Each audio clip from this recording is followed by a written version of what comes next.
Livro de Gênesis, capítulos 21 e 22. O nascimento de Isaque. O Senhor agiu em favor de Sara e cumpriu o que lhe tinha prometido. Ela engravidou e deu à luz um filho para Abraão na velhice dele, exatamente no tempo indicado por Deus. Abraão deu o nome Isaque ao filho que Sara lhe deu.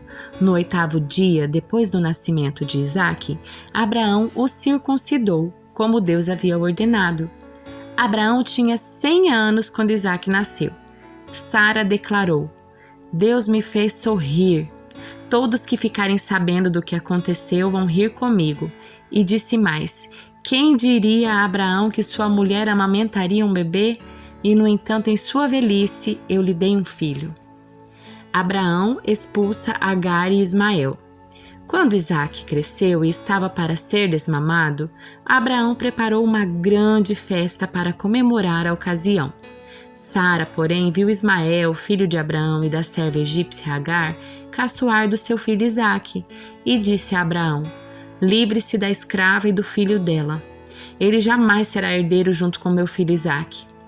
Abraão ficou muito perturbado com isso, pois Ismael era seu filho. Deus, porém, lhe disse: não se perturbe por causa do menino e da serva. Faça tudo o que Sara lhe pedir, pois Isaque é o filho de quem depende a sua descendência. Contudo, também farei uma nação dos descendentes do filho de Agar, pois ele é seu filho. Na manhã seguinte, Abraão levantou cedo, preparou mantimentos e uma vasilha cheia de água e os pôs sobre os ombros de Agar. Então mandou-a embora com seu filho, e ela andou sem rumo pelo deserto de Berseba. Quando acabou a água, Agar colocou o menino à sombra de um arbusto e foi sentar-se sozinha uns 100 metros adiante. Não quero ver o menino morrer, disse ela, chorando sem parar. Mas Deus ouviu o choro do menino, e do céu o anjo de Deus chamou Agar. Que foi, Agar? Não tenha medo. Deus ouviu o menino chorar dali onde ele está. Levante-o e o anime, pois faremos dos descendentes dele uma grande nação. Então Deus abriu os olhos de Agar e ela viu um poço cheio de água. Sem demora, encheu a vasilha de água e deu para o menino beber.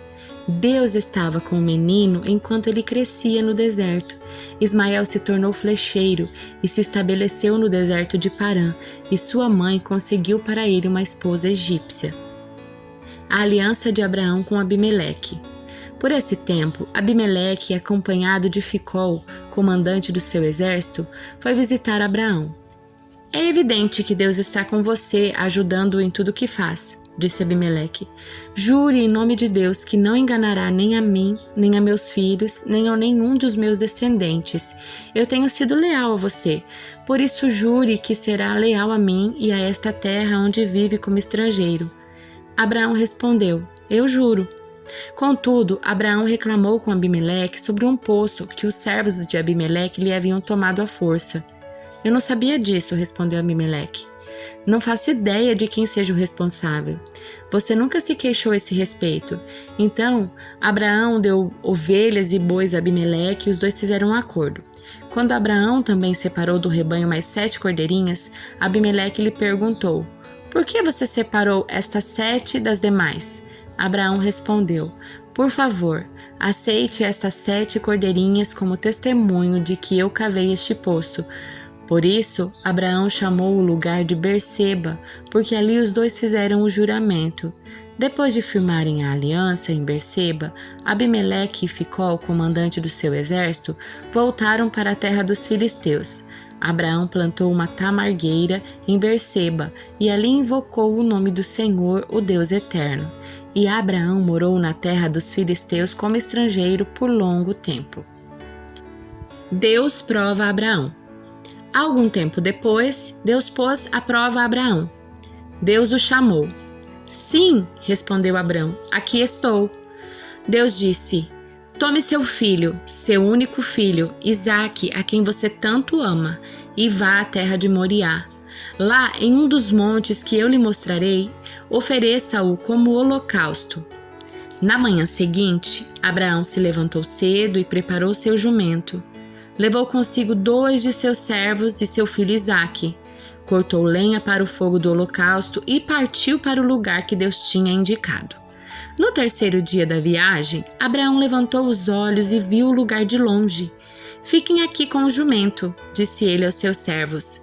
"O rapaz e eu iremos mais adiante. Vamos adorar e depois voltaremos." Abraão pôs a lenha para o holocausto nos ombros de Isaque, e ele próprio levou o fogo e a faca. Enquanto os dois caminhavam juntos, Isaque se virou para Abraão e disse: "Pai." "Sim, meu filho", respondeu Abraão. "Temos fogo e lenha", disse Isaque, "mas onde está o cordeiro para o holocausto?" "Deus providenciará o cordeiro para o holocausto, meu filho", respondeu Abraão, e continuaram a caminhar juntos. Quando chegaram ao lugar que Deus havia indicado, Abraão construiu um altar e arrumou a lenha sobre ele. Em seguida, amarrou seu filho Isaque e o colocou no altar sobre a lenha. Então pegou a faca para sacrificar o filho. Nesse momento, o anjo do Senhor o chamou do céu. "Abraão, Abraão!" "Aqui estou", respondeu Abraão. "Não toque no rapaz", disse o anjo. "Não faça-lhe mal algum. Agora sei que você teme a Deus de fato. Não me negou nem mesmo seu filho, seu único filho." Então Abraão levantou os olhos e viu um carneiro preso pelos chifres num arbusto. Pegou o carneiro e o ofereceu como holocausto em lugar do filho. Abraão chamou aquele lugar de Javé-Jiré. Até hoje as pessoas usam esse nome como provérbio: "No monte do Senhor se providenciará." Então o anjo do Senhor chamou Abraão novamente do céu. "Assim diz o Senhor: uma vez que você me obedeceu e não me negou nem mesmo seu filho, seu único filho, juro pelo meu nome que certamente o abençoarei.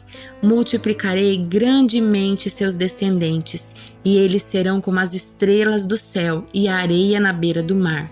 Seus descendentes conquistarão as cidades dos seus inimigos. E por meio deles, todas as nações da terra serão abençoadas. Tudo isso porque você me obedeceu." Então, voltaram até onde estavam os servos e partiram para Berseba, onde Abraão continuou a morar. Pouco tempo depois, Abraão ficou sabendo que Milca, mulher de Naor, irmão dele, lhe tinha dado filhos. O mais velho recebeu o nome de Uz, o segundo mais velho Bus, seguido de Quemuel, antepassado dos arameus, Quesse de Azo, Pildas, Gidlaf e Betuel, que foi o pai de Rebeca. Esses foram os 8 filhos que Milca deu a Naor, irmão de Abraão. Além desses, Reumá, sua concubina, lhe deu 4 filhos: Tebá, Gaã, Taás e Maaca. Salmos de número 6. Ao regente do coral, Salmo de Davi, para ser acompanhado por instrumento de 8 cordas. Ó Senhor, não me repreendas em tua ira, nem me disciplines em tua fúria. Tem compaixão de mim, Senhor, pois estou fraco. Cura-me, Senhor, pois meus ossos agonizam. Meu coração está muito angustiado, Senhor. Quando virás me restaurar? Volta-te, Senhor, e livra-me. Salva-me por causa do teu amor, pois os mortos não se lembram de ti. Quem te louvará da sepultura? Estou exausto de tanto gemer à noite e inundo a cama de tanto chorar e de lágrimas a encharco. A tristeza me embaça a vista, meus olhos estão cansados por causa de todos os meus inimigos.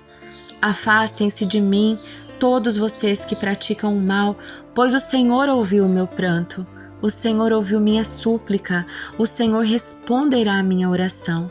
Sejam humilhados e aterrorizados todos os meus inimigos. Recuem de repente, envergonhados. Evangelho de Mateus, capítulo 11. Jesus e João Batista.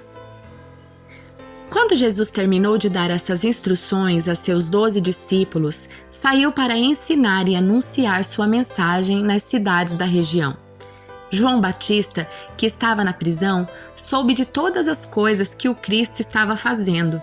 Por isso, enviou seus discípulos para perguntarem a Jesus: "O Senhor é aquele que haveria de vir ou devemos esperar algum outro?" Jesus respondeu: "Voltem a João e contem a ele o que vocês veem e ouvem. Os cegos veem, os aleijados andam, os leprosos são purificados, os surdos ouvem, os mortos são ressuscitados e as boas novas são anunciadas aos pobres. E disse ainda: Felizes são aqueles que não se sentem ofendidos por minha causa. Enquanto os discípulos de João saíam, Jesus começou a falar a respeito dele para as multidões. Que tipo de homem vocês foram ver no deserto? Um caniço que qualquer brisa agita? Afinal, o que esperavam ver? Um homem vestido com roupas caras? Não, quem veste roupas caras mora em palácios. Acaso procuravam um profeta? Sim, ele é mais que um profeta. João é o homem ao qual as Escrituras se referem quando dizem: Envie o meu mensageiro adiante de ti e ele preparará o teu caminho à tua frente. Eu lhes digo a verdade, de todos os que nasceram de mulher, nenhum é maior que João Batista. E, no entanto, até o menor no reino dos céus é maior que ele. Desde os dias em que João pregava, o reino dos céus sofre violência e pessoas violentas o atacam. Pois antes de João vir, todos os profetas e a lei de Moisés falavam dos dias de João com grande expectativa. Se vocês estiverem dispostos a aceitar o que eu digo, ele é Elias, aquele que os profetas disseram que viria. Quem é capaz de ouvir, ouça com atenção. A que posso comparar esta geração? Ela se parece com crianças que brincam na praça. Queixam-se a seus amigos. Tocamos flauta e vocês não dançaram. Entoamos lamentos e vocês não se entristeceram. Quando João apareceu, não costumava comer nem beber em público. E vocês disseram: está possuído por demônio. O filho do homem, por sua vez, come e bebe e vocês dizem: é comilão e beberrão, amigo de cobradores de impostos e pecadores. Mas a sabedoria é comprovada pelos resultados que produz. Julgamento para os que não creem. Então Jesus começou a denunciar as cidades onde ele havia feito muitos milagres, pois não tinham se arrependido. Que aflição as espera, Corazim e Betsaida, porque se nas cidades de Tiro e Sidom tivessem sido realizados os milagres que realizei em vocês, há muito tempo seus habitantes teriam se arrependido e demonstrado isso vestindo panos de saco e jogando cinzas sobre a cabeça. Eu lhes digo que no dia do juízo, Tiro e Sidom serão tratadas com menos rigor que vocês. E você, Cafarnaum, será elevada até o céu, não descerá até o lugar dos mortos, porque se na cidade de Sodoma tivessem sido realizados os milagres que realizei em você, ela estaria de pé ainda hoje. Eu lhe digo que no dia do juízo, Sodoma será tratada com menos rigor que você. Jesus agradece ao Pai. Naquela ocasião, Jesus orou da seguinte maneira: Pai, Senhor dos céus e da terra, eu te agradeço porque escondestes essas coisas dos que se consideram sábios e instruídos e as revelastes aos que são como crianças. Sim, Pai, foi do teu agrado fazê-lo assim. Meu Pai me confiou todas as coisas. Ninguém conhece verdadeiramente o Filho a não ser o Pai, e ninguém conhece verdadeiramente o Pai a não ser o Filho, e aqueles a quem o Filho escolhe revelá-lo. Venham a mim, todos vocês que estão cansados e sobrecarregados, e eu lhes darei descanso. Tomem sobre vocês o meu jugo. Deixem que eu lhes ensine, pois sou manso e humilde de coração, e encontrarão descanso para a alma. Meu jugo é suave, e o fardo que lhes dou é leve.